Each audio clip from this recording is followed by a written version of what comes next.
Hey folks, Colin here from Sumthins Recording, and today I'm going to show you two effects to make your lead guitar pop and feel more professional. We're looking at lead guitar effects today, but before we dive in, if you're ready to go a little bit deeper into the mixing process as a whole and really start to hone your workflow as an engineer, then I have just the thing for you.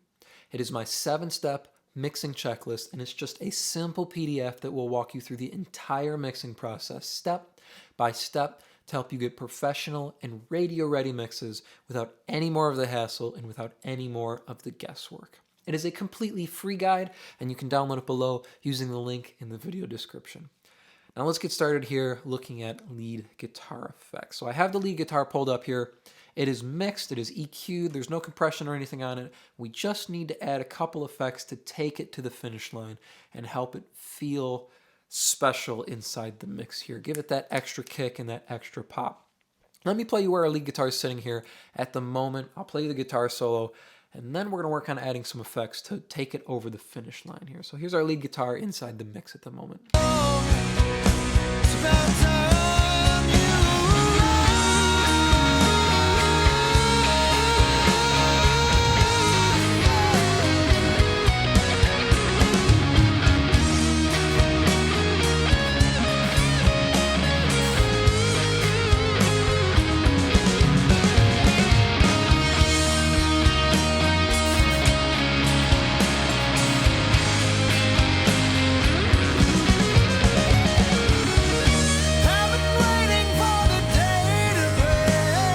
So it sits nicely in the mix at the moment, but we want to give it some depth and we want to give it something just to give it that extra kick and make this solo feel special. And give it some differentiation. I can't say that. Give it some differentiation between this guitar and our rhythm guitars, right? We don't want it to just sit in one giant clump with our rhythm guitars. We want to make it pop a little bit here. So I'm going to create a bus channel here, and we're going to pull in a couple things here. I'm going to pull in the analog delay plugin. That's our first effect here. And then we'll go from there at the moment. So I'm going to call this lead GTR effects. We'll color it white because that's what I color all my effects. And I'm going to send it over to my mix bus here. And we're going to solo safe it. If you don't know how to solo safe in Studio One, you just hold Shift and click solo, and that'll make sure when you solo whatever's sending to it, it'll solo that effect as well. So we're going to come over here to our lead guitar, and we're going to send to our lead guitar effects here. And we'll send... Now we'll leave it at -6. There's no need to go all the way up here. So coming over to our effects here, we've got our analog delay. I don't think we need any feedback, so we can turn off the boost there.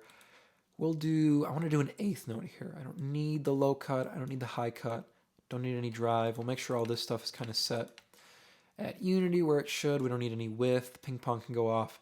And we're going to go 100% wet, I think, for the moment. Let's see how this sounds. We're going to pull up just this delay underneath our lead guitar here. We'll see where we end up.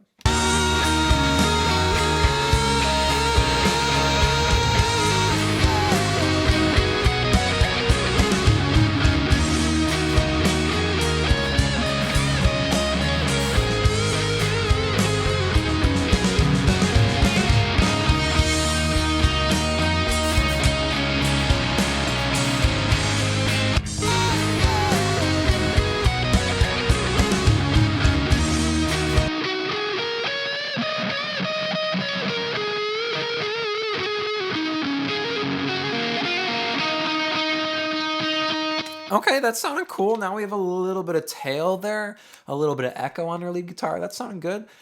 Now what I want to do is I want to add a second effect here. So I'm going to reach for the room reverb here. We're going to pull in the room reverb, and I think I want to use a hall sound. Let's see where our concert hall is. That might be a little too big. Let's go. I've never liked the factory hall setting here. Let's go for the recital hall. I can always kind of depend on that. So we're medium hall here. I'm going to solo up the effect here, and I'm going to dial in the reverb. I don't know if I want to go all the way, but we'll see here. I am going to nuke the pre-delay because we have an 8th note delay on. So let's see how this sounds.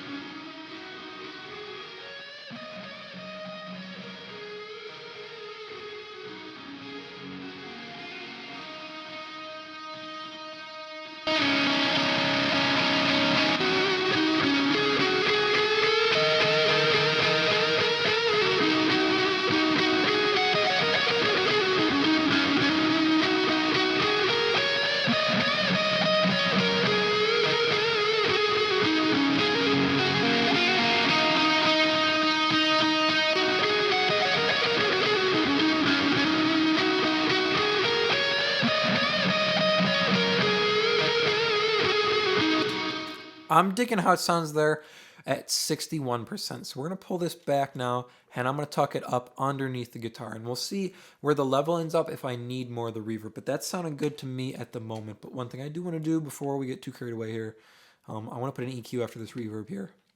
So let's listen just to the effect channel again, and I'm going to wipe off some of the low end, some of the low mid area, and maybe some of the top end so our guitar is not so harsh sounding.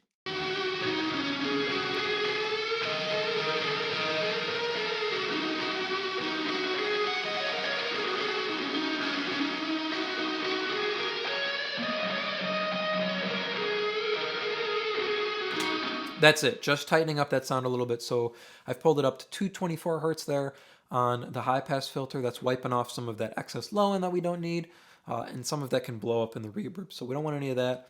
And then I'm wiping off some of the top end there, just so it's not so harsh up on the top end, coming up to 4.69K on the low pass filter. Now we'll pull it down and mix it underneath our lead guitar here inside the mix.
Right there is where I'm digging it at the moment. It's just a little bit of hype there on our lead guitar. Just a little pop, adds a little bit of tail. We get some width from the reverb. It's pretty nice right there. It's subtle at the moment, but listen, I'm going to A-B it one more time, so I'll mute and unmute our effect here. Listen to how it just gives our guitar that little extra depth and that little extra pop here. So we'll start at the beginning of the solo here, and I'm going to mute it and then unmute it so you can hear what it sounds like when the reverb goes, or when our effects goes away and when it comes back in.